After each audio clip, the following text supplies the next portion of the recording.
Ladies and gentlemen, it has finally happened. After 467 days, we have a ceasefire in Gaza. As reported by the Washington Post, Israel and Hamas agreed to a ceasefire deal, including hostage release. This was brokered between U.S., the U.S. and Qatar, along with obviously representatives from Hamas and representatives from Israel. Now, it is coming in three phases. The deal. There will be a pause in fighting in Gaza that leads to the phased release of Israeli hostages and Palestinian hostages. We talked about it yesterday in my previous video. You can take a look at it. Implementation likely to start on Sunday. Hamas is said to release 34 hostages during the first phase of stated deal. Then hundreds of Palestinians hostages are said to be released from Israeli jails at the same time. Now, it's important to understand that this happening on Sunday, it's notable because Israel has a precedence and a tendency to start to, carpet bomb intensely right before a ceasefire takes place. We saw it in Lebanon. We've seen it in every other conflict in the past. And I'm afraid we're going to see it again. And it's basically maximum damage, but no accuracy, maximum damage, like they've said before. And then the second phase of the deal is to finally end the war, which would begin on the 16th day of the implementation of the deal. And hopefully it holds up. The reason people are not so optimistic is because Lebanon currently has and Hezbollah have a ceasefire deal with Israel, and Israel's still bombing them. Israel almost always breaches the ceasefire deal. Almost always. They did it the last ceasefire deal for the hostage exchanges we had in Gaza, and then even the first one. They fired upon people who were trying to return to their home when a ceasefire was reached, and it was only it was not a permanent ceasefire. This is set to be a permanent ceasefire. The big difference is that Trump joined the negotiation table, as we discussed. Now, the funny thing, or not so funny, I should say, maybe the sad thing is that people aren't taking it very well in Israel. There's big name Israelis celebrating the release of the hostages. Nope, they're not. They're all crying, in fact, and it's very confusing because we've seen videos of people who are families of the hostages who are upset that they aren't gonna keep bombing Gaza. It's unbelievable. You'll be able to find the Hasbara online. I don't really want to share it because it's just absolutely infuriating, really. I'll share some of it. One of the biggest things I've noticed is that the Hasbara is getting really, really, really out of hand. It seems like they've really stepped up their effort to demonize Palestinians. And it's because they're really trying to sway public opinion in their favor, because this is the first time. And the Gaza thing, the Palestinian cause, has been a cause for pretty much anyone from the Middle East with a Middle Eastern background or even Southeast Asian background. It's been very important to them. It's been it's been the cause of their life. And this is the first time that I have seen the Palestinian cause finally hit the mainstream. It's always been Palestinians, Arabs, Muslims, and some non-Zionist Jews who knew what was going on over there in Israel and Palestine that ever really cared about it. And so seeing the mainstream, the masses on our side, seeing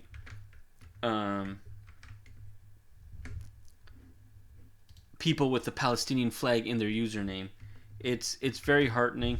It's the first time we've seen this in a very long time, and we're hoping that this continues. And I'll speak about that a little bit later. So I wanted to go over some of the Hasbara that's going on. So this is open source intel. They're a OSINT adjacent kind of Twitter feed that has a lot of followers. Actually, 320.3k followers, and they used to be pretty good, but they went super Zionist. Well, anyways, he's going, watch. My blood is boiling. These kids are the future terrorists of Gaza. Palestinian children are now chanting at Gaza's ceasefire celebrations. We are the men of Muhammad Daif, one of the main masterminds of October 7th. Salute to the Al Qassam brigades, who are Hamas, yes.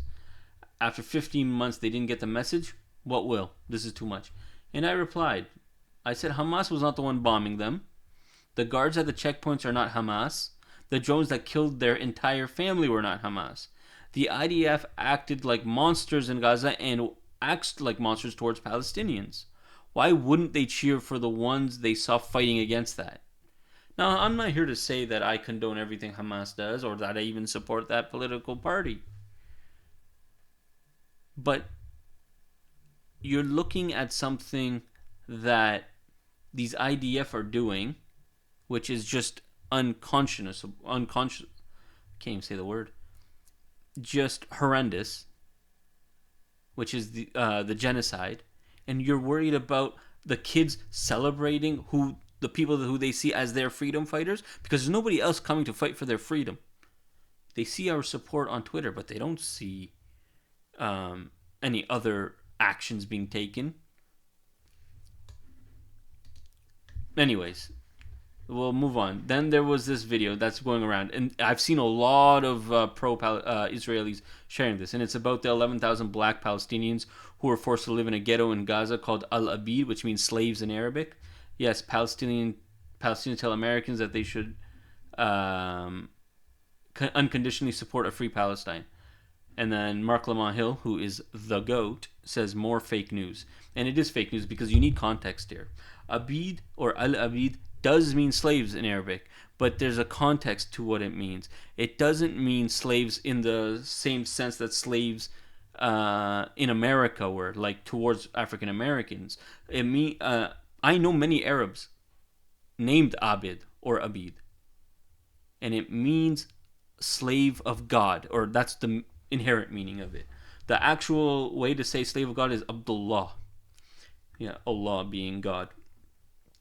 Abd being the short form of Abid, Abdullah. Abid or Abid is, in this context, meaning slave of God. And there will be a lot of places within the Muslim world that may be called, Al-Abid or Abidabad or other Abidabad meaning I think land of slaves or something like that. I can't think off the top of my head, but Abid is a very popular Arabic name meaning slave. In the context of that, means slave of God. And remember, a lot of slaves back in the Arab Peninsula, all the way back when, 1400 years ago, they weren't all black. There were Arab slaves. There were, Asian, like Mongolian slaves and whatnot, right? So it's not the same as how America had the slave trade with predominantly, if not all, African Americans. So context needs to matter. It's not the same context as America. It's a different context in the Arabian Peninsula. So again, Mark Lamont Hill is completely right. Also, it isn't just for black people. There are people who live in what they call the ghetto. All of Gaza is essentially a concentration camp. Also, another thing we should bring up: who killed them? Okay, let's say everything you say is true. That 11,000 black Palestinians are living in a place that they call slaves because they view black people as slaves in Gaza. Let's say that's true. And it would be horrible if it was true. It's not true, but let's say that's true. Who killed those 11,000 black Palestinians? It was IDF bombs. You know, why are we forgetting about that? You don't want to support Palestinians? If you don't want to support Palestinians, that means you're also not supporting the black Palestinians. Maybe think about that. And then Dr. Anel Sheline, Ryan Grimm retweeted it. Ryan Grimm is another one of the goats in lefty media. 29% of 29% of non-voters who supported Biden in 2020 said U.S. support for the genocide was the top reason they sat out of the 2024 election, according to a survey by YouGov. What did I say yesterday? I have a lot of contacts in the Muslim communities, in not just America, in Canada too, but this one obviously is more centered to the American discussion, who said that they didn't vote at all. They didn't vote for Jill Stein, they didn't vote for Joe Biden, and they didn't vote for Donald Trump or anyone else. You know? Even though Jill Stein had a Muslim as her running mate in Butch Ware, you know, they knew that it wasn't going to be a fruitful use of their time. Why waste your time going out to vote when it's not going to change the fact that either Biden and it ended up being Harris, or Trump were going to win, and neither were good. And then Ashok says something that is very pertinent. Why aren't these big-name Israelis celebrating the release of hostages? They're all crying, in fact. It's very confusing. It's because it was never about the hostages. It was always about punishing the Palestinians for existing and annexing as much land as they could. And then here we go from the Jerusalem Post. Ben Gvir admits to preventing hostage deal on numerous occasions. We already knew this. We know that this deal that is being signed today, or agreed upon today, was available May 27, 2024. We know a hostage deal was ready for all the hostages who were still all alive on the 8th of October 2023. But they didn't want to do it. Also, just an aside, why is Haley Welch on my who to follow? Anyways. And then Kamala Harris paid the price for not breaking with Biden on Gaza, new poll shows. And for what? 29% of voters of non-voters who supported Biden in 2020 said U.S. support for the genocide. We already read about this. Oh, yeah, it's Ryan Grimm. And for what? They didn't... She wouldn't break away from Biden on Gaza, and it ends up making them possibly losing the election. And in the end, what happens? Trump gets in power, so they lose, and Trump gets a ceasefire deal done. Even though Biden is trying to say that it was him, it wasn't him. We know it wasn't him because of what the Israeli media is saying. Is there any more here that I want to talk about? No, not really. And there you go. What else can be said? And now let's talk about more of the Hasbara, like this open source intel guy loves to share.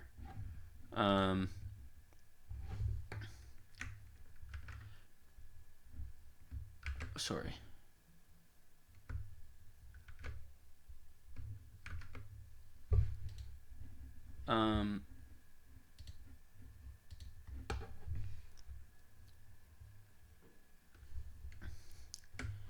So yeah, as I said earlier, there seems to be a concerted effort for these people these Hasbarists and pro-Israeli Hasbarists to come out and try to turn public opinion against the Palestinians, which isn't going to work at this point, but they're doing their darnest. And one of the things they're all saying, like Alex here said, by the time they turn 6, they are already radicalized. They are the terrorists of the future, and they're talking about Palestinian children. And at the Nuremberg trials, the Nazis said the same thing about Jewish children they killed, that the children would grow up and constitute a danger to no smaller than their parents. And with that blurb, congratulations, you are the modern equivalent to a Nazi commander. Yeah, you are. What are you talking about? You're talking about 6-year-olds. By the time they're 6, they're radicalized. So yeah, let's just bomb them. They're 6 years old. And what's radicalized them? It's not the fact that their parents just hate the Jews like you're trying to say. The fact that you guys keep bombing them, that you control their borders, their airspace, they can't go through a checkpoint without being accosted and abused by an IDF soldier or an Israeli policeman. That's the issue. That's the issue. You want to get rid of this radicalization? Get rid of the cause. And the cause is the Zionist movement. And then I saw this on Instagram, and it was, I'm not going to show the video because Noah Tishby just absolutely, she's horrible. She's just horrible. Anyways, she was talking about how there's so many Arab countries around in the region and only one Jewish country, and they want to get rid of just the Jewish country. And I have a couple things to say about that. First, there's a reason why they're almost all Arab countries in that area. It's just so confusing. I don't get it. Why are there so many Arab countries in the Arab Peninsula? Oh, right. Because it's the Arab Peninsula. And then they say, learn history, learn the Bible if you want. Because the Bible's a historical textbook now. Either way, the Middle East was colonized by Islam. While Israel, Judea, that's including the West Bank, belonged to the Jews for 3,000 years. Deal with that. And then you're not responding to what she actually said. Yeah, that's just completely ignore the colonialism. Colonialism, my God, I can't read today. When it isn't done by white people. Yeah, let's just completely ignore colonialism when it isn't done by white people. And then yes, because of Islamic conquest into Arab colonialism. They're trying to say that the reason the Arab Peninsula is Arab is because of colonialism. And I'm not saying that there wasn't some colonization happening 1,400 years ago. But we're talking about today. And we know that Palestinians aren't the descendants of colonizers. We know that they share DNA. There is enough proof. Oh my goodness, I need to learn how to use my my keyboard. Anyways,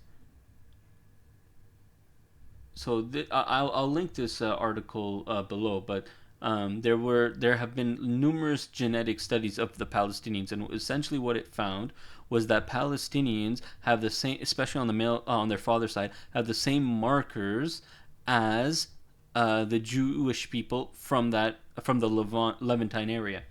So the question now becomes, they used to be Jews. My ancestors used to be Jewish before becoming Muslim, by the way, but Persian Jews. The question now becomes, when the pro-Zionist faction asserts their entitlement to the land based on their Jewish heritage, does this not imply an equivalent right for the Palestinians because they have the same heritage? Does one forfeit their claim to the land upon converting away from Judaism? If so, how do non-religious Jews, a substantial population in Israel, by the way, substantiate their connection to the land? They don't even believe in God. They don't even truly believe in Judaism. They look at Judaism as, a demographic or as a genetic component of their being, not religious. And if that's the case, they aren't very different from the Palestinians in that case, whereas they don't really follow Judaism, but they have Jewish markers, share Jewish markers. So I went on to say, regardless of the justifications for the land's colonization, it remains a fact that Palestinians have a legitimate right to it. The right is grounded not only in their recent expulsion from the land, a mere 76 years ago compared to a span of 2,000 years, but also in the shared genetic markers that Zionists often cite as the foundation for their land claim. And then I go on about how Zionists try to say that Palestine never existed, and I talk about the first response, or the first time the word was used, at least recorded. But that's the point. Yes, they speak Arabic. Yes, they have become Muslim, and maybe that was due to colonization and Muslim conquest thousands of years ago. But they have genetic markers that show that they are indigenous to the land. They are indigenous to the land. They just converted away from Judaism. I have Jewish markers because my ancestors are Jewish. Does that mean I have a right to that, to Israel, to the land? I mean, I don't because I'm not from that area. But what does birthright mean? Right? They are Muslim in faith. They still have the genetic markers that prove that they are from the Levant. That's an important thing to talk about. But nobody seems to talk about, by the way. Anyways, that's about all that I have for today. I had, I don't have a whole lot more to say about it. I do have one more thing I want to talk about. And that's where do we go from here? Because this cannot be the beginning, this cannot be the return to the status quo, which is in a Palestinian people who are under occupation and a Palestinian people who are being oppressed by a stronger power. This needs to be the beginning to the end of the occupation, to a free Palestine. So, we cannot stop talking about Palestine or Palestine. We cannot stop talking about the genocide that happened. And if they allow more people in to independently verify what is going on, I can tell you right now, it's not going to be pretty. We know it's going to be way worse than we could have imagined. And I wouldn't be surprised if the IDF are right now trying to hide a majority of the crimes that they committed. So BDS needs to still be on our mind. We still need to be boycotting. No more. We can't be going to McDonald's if we're boycotting. We can't be using HP if we're boycotting. We can't be going to Starbucks if we're still boycotting. No more Coca-Cola. No more Pepsi, or whatever. You know what I mean? This can't be, okay, they're back to the status quo and we forget about it. We need to keep talking about it. And that's if Israel doesn't violate the ceasefire right away, which, let's be honest, there is a precedent. And the precedent is that they breach it within 24 hours. They did it with Lebanon. They did it with the past two ceasefires with Gaza. And we're afraid they're going to do it again. Oh yeah, there was another thing I wanted to talk about, and that was on October 6th there was peace, but there wasn't because Euromed Monitor, which is a Swiss think tank, might I add, they released a article before October 7th describing the fact that 2023 was the deadliest year for Palestinian children. So what kind of peace is that? And that should really explain this, right? Your blood is boiling. Who gives a crap? These kids are the future terrorists of Gaza. No, you keep killing them. You keep killing their brothers, sisters, friends. You're surprised that's radicalizing them? It's not the UNRWA schools. It's not the UN run schools that are radicalizing them. It's your actions. And I'm talking to the Zionist IDF. Anyways, I can keep going on a tangent, but I don't think there's any point. Hopefully the ceasefire holds. Hopefully this is the beginning of the end of apartheid, of the occupation, the illegal occupation, and the beginning of the true freedom for the Palestinians. Once again, thank you for watching and suffering through my rambling. Uh, if you do end up watching this, please leave a comment. I would love to know your thoughts. Please subscribe if you can. And if you could, please drop a like. Thank you very much and have yourself a wonderful day.